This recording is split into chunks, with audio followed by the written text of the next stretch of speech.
Hey, this is Candia Raquel, and you are at the Sensual Sessions Podcast, the place to explore sensing pleasure through your senses and moving in a way that is completely free from inhibition and full of self expression. So, if you're new to this podcast, please get yourself signed up to get these episodes delivered on your inbox weekly, going to www.centrodepoder.com. And today it's a very special day because we have Uma Armengol with us to share on the part two of the sensuality of the uterus. So today we're talking about the interruption of sensuality due to trauma. So Uma, tell us a bit about your your background and your own personal story on, if you have some, on having this process of sensuality interrupted by trauma. Mhm. Absolutely. Thank you. Thank you for inviting me to your lovely program. I think also it's very, very educational to actually share experiences around the world. Well, yes. First of all, I am a psychotherapist and I'm somatic experiencing practitioner. My specialty is to working in reconstruction of trauma, sexual trauma. That's how I started. After I did my personal healing, it took me 23 years of reconstructing.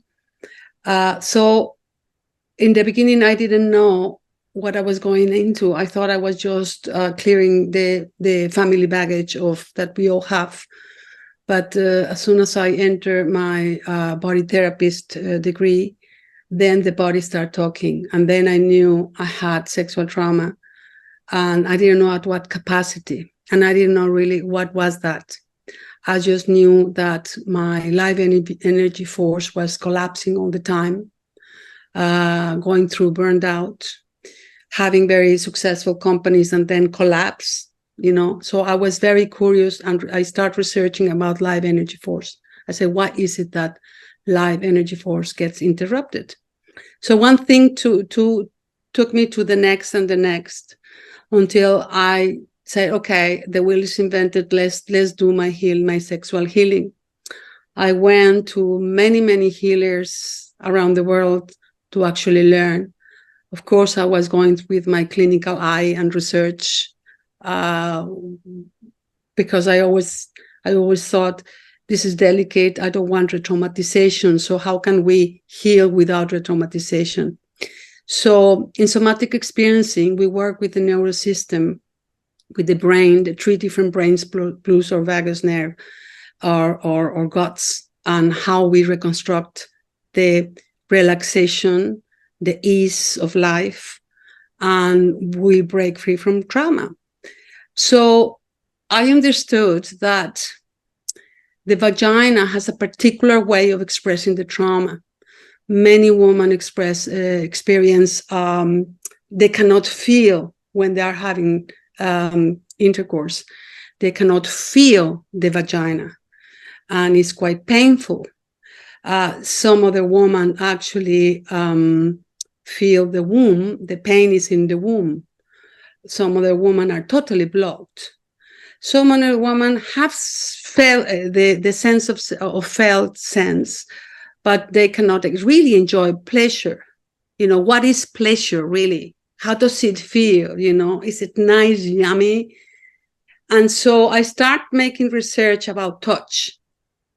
And I start really detecting that first we need to understand how is our capacity to receive touch.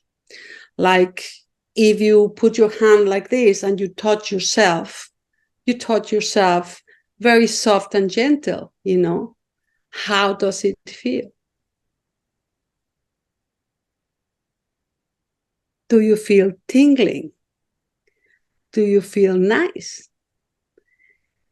Do you feel you want more? Yeah.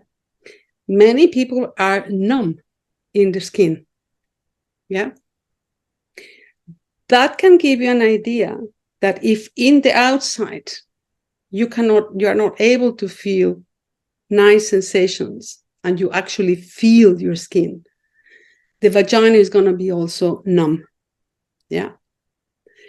And everybody's unique with their own personal life story. It doesn't have to be sexual trauma. It can be an operation. Yeah. I have clients who have had an ovary removed, and just the operation in itself has blocked completely the felt sense in the vagina. And we need to remember that the woman is extremely fragile and is pure feelings. The woman feels. That's our imprint, because we create life in the womb. So we have to be so connected to be able to produce life. Yes. And the problem is that when we are frightened, we close. And if we think that life is like organic, we breathe, we expand. And we exhale, we contract. So life is like that, expansion and contraction, expansion and contraction. In everything goes in a natural, smooth way, we go. The orgasmia is about that. Is expansion, contraction, breathing. Yeah. You can even have orgasmia when you really work with your touch, in the skin. Yeah. If you really concentrate, it's fantastic. Yeah. So understanding trauma is really understanding, how do you feel? What's your capacity to feel? What's your capacity to express the feeling? What's the capacity to be in your senses? Yeah. The orgasmia comes out of that. It doesn't come from the man giving you an orgasm. That doesn't work like that. It's the same as the man. The man has their own way to experience their felt sense. Yeah. The heart connection. Yeah. Is a physiological response connected also to the heart. In men, it's more physiological. In the woman, it's more emotional. When you put sexuality together, heart and body goes together. So when we understand that, life flows. Yeah.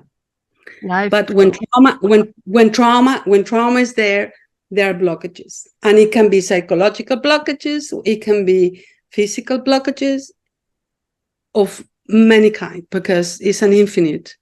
That's why you need to research and ask yourself and be very curious about yourself. How do you live your life? Yes. Your sexual life, your embodiment. Yeah. Yes. I feel this is key to get curious about yourself. Because curiosity overrides judgment and perfectionism, and it gives the openness of the beginner's mind, of someone that is wanting to learn, to discover, and embark in this wondrous journey that is to know oneself. And with this curiosity, we might begin to understand why there are things that are completely and chronically off in our lives, like finances, like creating huge projects that are very successful and then getting ill out of nowhere, or having the project derail, or stuff that actually is sourced from you. So great things come from you, but also the challenges that you face might be also coming from you due to these blockages out of trauma, and traumas that we may not even be aware of, because they were such traumatic experiences that we have to put them on the back burner or on the safety box be able to somehow crookedly move forward in life. But now that you have built like your support system, you have a more deliberate identity than the one that you had to comply with on your upbringing. Now that you have like more freedom and that you are an adult and you act in a mature way, well, maybe then you have the ability to sustain yourself and sustain the unveiling of that trauma and start to work with it and realize that numbness was a wall enough, was a suit of armor that kept you safe. But there's no point in carrying those kilos of iron on top of your body when there are no enemies, when you're actually standing in the beautiful garden that you created for yourself and for the others in your life to thrive in. So Yeah, and, it is. I mean, it sounds easy. It's not easy. not at all. It is not easy. There's a lot of pain and a lot of distortion in what is real, what is not real. Reconnect to the body is scary because you don't know what the body's going to tell you. Yes. Yeah, it's like, can I trust this? Can I trust that this is me? Can I trust that I can do it? So it's a journey. I always say it's a journey of discovery, and it's a daring journey. And now we have more information. Now we have more tools. Now there's definitely more work to really be able to heal, and for me, at least what I teach in my courses is learning to rise up, no self-pity, no victimism, take responsibility, accountability for your life. Shit happens. It happens. And we need to overcome that and rise above. Yeah. Right. And it's a journey, and you can do that in a group setting or in a private way and in a very loving way and a transformative way where you feel, I transform my past. I didn't let my past running my life. I decide.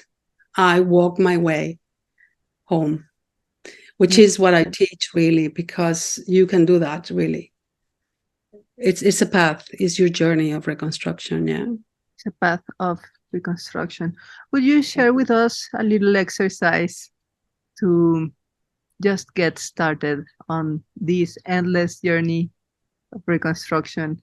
Curiosity. My first and most important part is orient yourself in life, because when we have trauma, basically we disconnect. Yeah. And our radar goes kind of a funny. Yeah. People with trauma have their reptilian brain completely activated, like you have the antenna looking for dangers. Yeah. So we need to teach the brain to walk in safety. Okay. And the number one thing is learning to orient yourself where you are. Learning to orient yourself where you are. Yes. Absolutely. And this is an unconscious part of your brain who needs to know this is safe. I can be here. I can relax, and all the overwhelm can come down. So every time you go to a new place, the number one thing is get to the place, get to your room, sit down, and make contact with yourself first. Connect to your feet, connect to your legs, to your bottom, your legs, and your spine, your back, and close the eyes for a moment. Let the brain digest the new experience. The problem is that we go too fast for the brain to take the new in. So in trauma work, we go in not too soon, not too quick, not too fast. So the brain can actually digest the new experience. And then another bit, and then another bit. So we learn not to run, we learn to walk again. Yes. we learn not to run but to walk again. Yeah. This is so fundamental for life, to orient ourselves. And I'm sure you can relate to what I'm about to say because you are Mexican too. So I'm from Mexico City, which is a wild concrete jungle. Like you cannot imagine. It was the biggest city in the world, and at certain moments it was super dangerous. Now most of their counterparts are even more dangerous. But like since I was a teenager, I was very confident on going in the subway and going to every corner of the city, even like dangerous places, as a young woman, because I was very good at orienting myself, and I was always aware who was entering to the wagon of the subway. I was aware of my distance. I was aware of the direction of the traffic. Like I was pretty much present, moving in the context around me. So the first time that I went to Berlin, I was like, ah, or the subway, or in Paris. Like I remember my first time traveling in Europe alone. I was like, this is piece of cake coming from Mexico City. Like I went to Venice and etc. And now I I re you helped me remember the inner sense of safety and power, and also relaxation that I had back then, because I was pretty much tuned with my orientation in regards to myself and in regards to the space. That gave me the certainty of being able to move if needed in whatever situation was around me.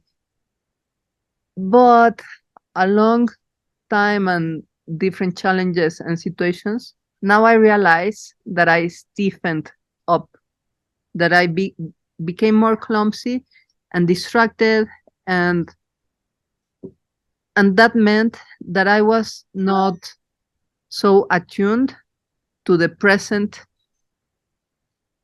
context and my present situation, and I became solidified in past, maybe traumatic or at least uncomfortable experiences.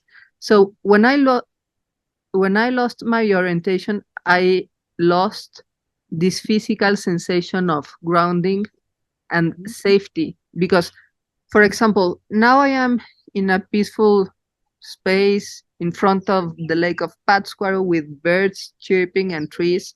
So there's no point that I am hyper vigilant. But if I am not clear where I am at, if I am not, if I lost my orientation, then I am with that state of alert and on defense.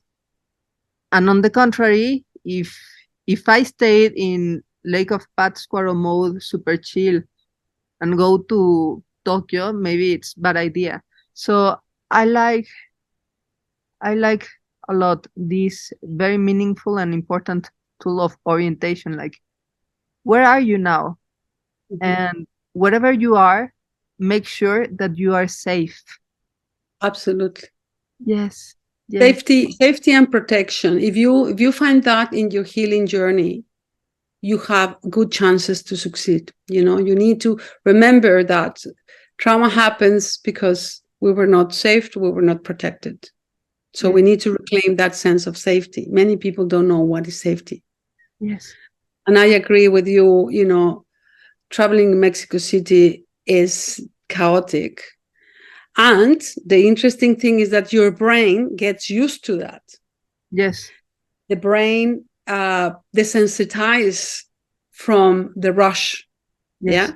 Yes, definitely. And unless you go and explore the polarity, like now you're exploring the polarity in a super relaxed way, well, now your brain knows what it is both.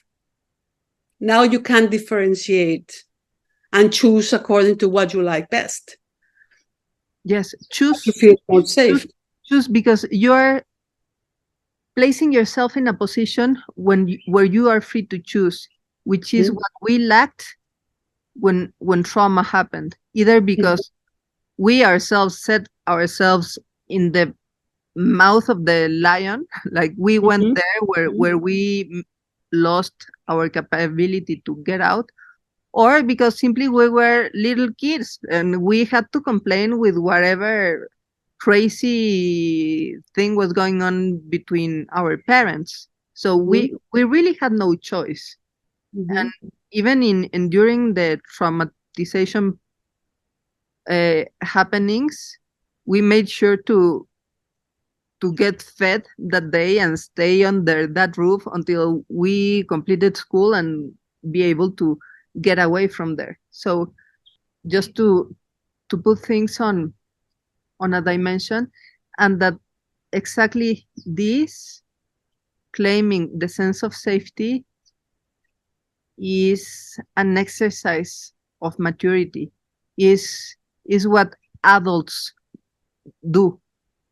So it's very empowering because this is this is how you get out of the risk of being victimized, and this is how you Yeah, move and from a place yes, of a child to and I would like to add to what you say. I mean, when you're in trauma, you're going to freeze response. So not many people understand, oh, I need to self-regulate myself for, the trauma vortex and the fear comes too quickly that you just explode again and you go super overwhelmed and you don't know what it is. You don't know where the hotel is. Someone stole your bag. You went into completely, boom. uh, Not many people know how to really reorient and reclaim stability back. Yeah. As much as you are an adult, you have a internal part that is subconscious that you do not control because you don't control the reptilian brain. yes, So we need to re-educate the reptilian brain to follow us, the adults. Now I know what to do. Now I know I need to do the ABC so I can be okay, regain myself, and come back to my feet. Yeah. yeah, Regain my senses. come Yeah. back to my feet, regain my senses, be safe, and then open to pleasure, which is Absolutely. It's otherwise nothing happened. otherwise nothing happened. Mm. Yes, yes, yes. Thank you so much, Uma. You're very welcome. Yes. Tell us, how can we learn more about your many doings? Very, very welcome to explore my website, to read more about trauma, to read and inform yourself, educate yourself more about trauma. It's very empowering. I always say that education fights oppression. So education fights ignorance. And when we are not ignorant, we regain power. So read, inform. There's a lot of work out there that is fantastic from lovely therapists around the world that we're trying to inform people. My website is uma-armengol.com. And you're very welcome to explore what I do. You're very welcome to my online teachings and my workshops around Europe and Latin America soon. In one more year, perhaps I jump to the other side. There's a lovely work to do together to reconstruct life and go for love and pleasure, for sure. Absolutely. For sure. For Yeah, sure. Thank you, Uma. you're very welcome. So, sensualists, head on over to uma-armengol.com to reconstruct your life and pleasure. Also, a heads up, we recorded part 1 that is available now around spring, so check it out.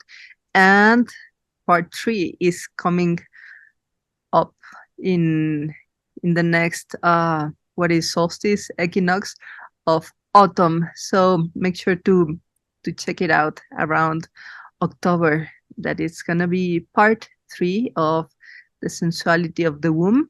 That is about understanding polarity in intimacy and going from the sensual to the sexual sensuality. And also, if you haven't already, go grab the free guide to awaken sensuality at my website, www.centrodepoder.com. Until next time, remember to take the time to sense your fire so you can share the flame.